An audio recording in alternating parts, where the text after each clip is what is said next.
अस्सलाम वालेकुम। जो आज की वीडियो है वो हमारी है नेगेटिव इंडेक्सिंग के ऊपर। सबसे पहले मैं ओपन कर लेता हूँ VS कोड। इससे पहले वीडियोज़ में हमने देखा कि हमने पॉजिटिव इंडेक्सिंग देख लिया कि कैसे हम पॉजिटिव इंडेक्सिंग को यूज़ करते हुए किसी भी स्ट्रिंग से हम कोई भी करैक्टर एक्सेस कर सकते हैं, चाहे वो करैक्टर है चाहे न्यूमेरिक वैल्यू एक्सेस हो जाएगी। और हमने स्टेप साइजिंग में भी देख लिया, अगर एक पूरी स्ट्रिंग है उसमें से हम हर सेकंड करैक्टर को प्रिंट करवाना चाह रहे हैं, पहला करैक्टर तो वैसे ही आ जाएगा, उसके बाद हर सेकंड करैक्टर को प्रिंट करवाना चाह रहे हैं, थर्ड को या फोर्थ को, तो वो भी हमने लास्ट वीडियो में positive indexing with step size में देख लिया था। अब हम स्टार्ट करते हैं नेगेटिव इंडेक्सिंग। अब मैंने यहाँ पे स्ट्रिंग वही वाली एग्जांपल ली है, पाइथन प्रोग्रामिंग, नीचे मैंने वही पॉजिटिव इंडेक्सिंग लिखी है। लेकिन नेगेटिव इंडेक्सिंग कैसे स्टार्ट होती है कि जितनी मर्ज़ी बड़ी आपकी स्ट्रिंग हो, जैसे कि मैंने सिर्फ पाइथन प्रोग्रामिंग लिखा है, मेरी यहाँ पे स्ट्रिंग एंड हो जाती है जी के ऊपर, तो आपने एंड वाले करैक्टर को पकड़ना है, वहाँ पर आपने इंडेक्सिंग स्टार्ट कर देनी है -1 -2 -3 -4 -5 अप टू जहाँ पर आपका फर्स्ट करैक्टर एंड हो रहा है। अब ये देखें इसमें डिफरेंस क्या है कि पॉजिटिव इंडेक्सिंग 0 से 17 तक है, लेकिन काउंट करें टोटल तो 18 ही बनते हैं क्योंकि इंक्लूडिंग ज़ीरो। और नेगेटिव इंडेक्सिंग स्टार्ट ही -1 से होती है, -1 से स्टार्ट होती है और जहाँ तक आपका फर्स्ट करैक्टर चल रहा होता है वहाँ तक जाती है। तो हमेशा नेगेटिव इंडेक्सिंग जब आपने एक्सेस करनी है, आपने देखना है कि स्ट्रिंग कितनी बड़ी है, लास्ट करैक्टर कौन सा है, वहाँ से नेगेटिव इंडेक्सिंग अगर लिखनी हो तो देख लें, स्टार्ट कर लें -1 और अप टू जहाँ पर आपका फर्स्ट करैक्टर था स्ट्रिंग का, वहाँ तक आप इंडेक्सिंग कर लें। अब पाइथन प्रोग्रामिंग की मैंने इंडेक्सिंग ऊपर कर ली है नेगेटिव। अब मैंने यहाँ पे प्रिंट करवाता हूँ पॉजिटिव इंडेक्सिंग से कि 0 से लेकर मैंने एंड तक जाना है पॉजिटिव इंडेक्सिंग में, तो मेरे पास पूरा पाइथन प्रोग्रामिंग लिखा हुआ आ गया। अब अगर मैं 0 से लेकर एंड तक देखना चाहूँ और मैं ये जगह खाली ना छोड़ूँ पॉजिटिव इंडेक्सिंग में, और मैंने जी तक देखना है पॉजिटिव इंडेक्सिंग में, तो मुझे 17+1 देना होगा पॉजिटिव इंडेक्सिंग में, क्योंकि मेरा लास्ट वाला इंडेक्स 17 है पॉजिटिव में। तो मैं क्या करूँगा कि 17+1 18, ये मैं 18 लिखूँगा तब भी मेरे पास पाइथन प्रोग्रामिंग आ जाएगा। लेकिन अगर नहीं भी लिखता, एंड वाली स्पेस मैं खाली छोड़ देता हूँ, जिसे हम कहते हैं स्टॉप पॉइंट। यहाँ पर लिखा हुआ है स्टार्ट पॉइंट तो देना ही देना होता है, स्टॉप पॉइंट अगर मैं नहीं देता पॉजिटिव इंडेक्सिंग में, तभी मेरे पास पाइथन प्रोग्रामिंग लिखा आ जाता है। अब इसके बाद नेगेटिव इंडेक्सिंग को अगर मैंने एक्सेस करना है, सपोज करें कि मैं यहाँ से ए लेना चाह रहा हूँ, ये जो -6 के ऊपर ए आ रहा है, तो मैं लिखूँगा टेक्स्ट -6 सिंपल, -6 लिखा, रन किया तो ए आ गया। अब -6 के ऊपर ए आ रहा है तो 12 के ऊपर भी ए ही है पॉजिटिव इंडेक्सिंग के ऊपर, वो भी देख लेते हैं 12 के ऊपर ए पड़ा है कि नहीं। रन किया, वहाँ पर भी ए है, और नेगेटिव इंडेक्सिंग के ऊपर भी -6 के ऊपर भी आपको ए शो हो रहा है। बस दो अलग अलग तरीके हैं किस पूरी स्ट्रिंग में से किसी भी करैक्टर को एक्सेस करने के लिए, और दोनों तरीक़ों के अलग अलग यानी कि आप कह रहे हैं मेरिट्स हैं, फ़ायदे हैं।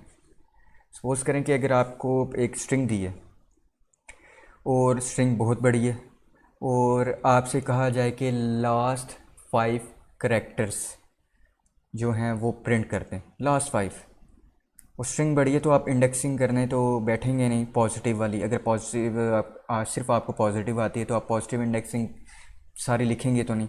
तो नेगेटिव इंडेक्सिंग वहाँ पर आती है कि स्ट्रिंग अगर आपके पास बहुत बड़ी है, छोटी भी हो कोई मसला नहीं, लेकिन अगर बहुत बड़ी की एग्जांपल ले लेते हैं, तो अगर आपको मैं लास्ट 5 वाले डिजिट करैक्टर्स कहता हूँ, या स्ट्रिंग के जो लास्ट 5 वाले इंडेक्सेस हैं उनके ऊपर जो भी डेटा पड़ा हुआ है वो मैं एक्सेस करना चाहता हूँ। यहाँ पर क्या है, 1 2 3 4 5, यानी कि MMING, इसको मैं एक्सेस करना चाह रहा हूँ। तो पॉजिटिव इंडेक्सिंग में पहले आपको सारे इंडेक्सेस ही लिखने पड़ते थे, फिर आप एक्सेस कर सकते थे। मगर नेगेटिव इंडेक्सिंग में क्या है कि आपको पता हो कि आपने स्टार्ट कहाँ से करना है। बस अगर लास्ट वाले अगर आपने फाइंड करने हैं, वो कह रहा है कि मुझे स्टार्टिंग पॉइंट बता दो, मैंने -5 बता दिया कि मुझे लास्ट करैक्टर चाहिए, और मैंने ये 2 डॉट लगाए और ये एंड वाली स्पेस खाली छोड़ दी, क्योंकि एंड तक मैंने लास्ट 5 ही करवाना है तो एंड तक ही जाएगा। तो -5, ये मैंने 2 डॉट्स लगा दी और एंड दरमियान वाली मिड वाली जो एंड वाली स्पेस है स्टॉप वाली वो ख़त्म कर दी। इससे क्या होगा, मेरे पास लास्ट 5 करैक्टर आ जाएंगे। देख लेते हैं MMING आ रहा है कि नहीं। ये देखें आ गया, last 5 characters of any string. तो लास्ट 5 करैक्टर कह लें या लास्ट 5 इंडेक्सिंग में जो भी आपके पास डेटा पर है आप उसको एक्सेस कर सकते हैं। हो सकता है वो न्यूमेरिक हो सकता है वो इस तरह की वर्डिंग में हो। अब आपसे मैं कहता हूँ कि लास्ट 3 जो इंडेक्सेस हैं उसमें जो भी डेटा पड़ा है वो एक्सेस कर लें। तो -3 लिख देते हैं, ये मेरे पास ING आ गया। अब इस तरह मैं अगर आपको कहूँ कि सपोज़ करें कि मुझे PROGRAM प्रोग्राम ये एक्सेस करना है, वो भी नेगेटिव इंडेक्सिंग से, तो वो कैसे कर सकता हूँ? अब उसके लिए आप दोनों तरीके यूज़ कर सकते हैं, क्योंकि अब आपको लास्ट वाले नहीं चाहिए, आप मिड वाले चाहिए। आप उसको पॉजिटिव से भी कर सकते हैं, आप उसको नेगेटिव से भी कर सकते हैं। अब उसके लिए मैं करता हूँ कि प्रिंट टेक्स्ट।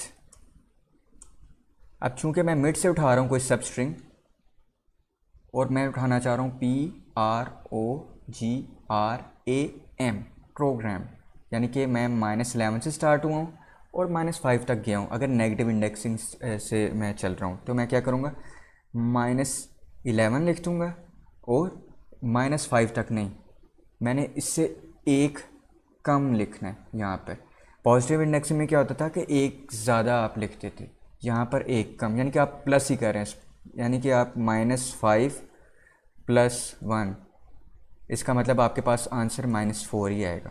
तो यानी कि आप यहाँ पर -4 लिखेंगे तब आपके पास ये M आ जाएगा।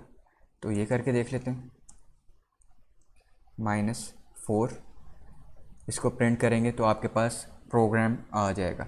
और इसी चीज़ को अगर मैं पॉजिटिव इंडेक्सिंग से देख लेता हूँ तो वो कैसे होगी। पॉजिटिव इंडेक्सेस नीचे लिखे थे, प्रोग्राम अगर लेकर आना है 7 से लेकर मैं चलूँगा 13 तक, यानी कि 13 + 1 14 करूँगा तो तब मेरे पास आएगा। तो 7 से लेकर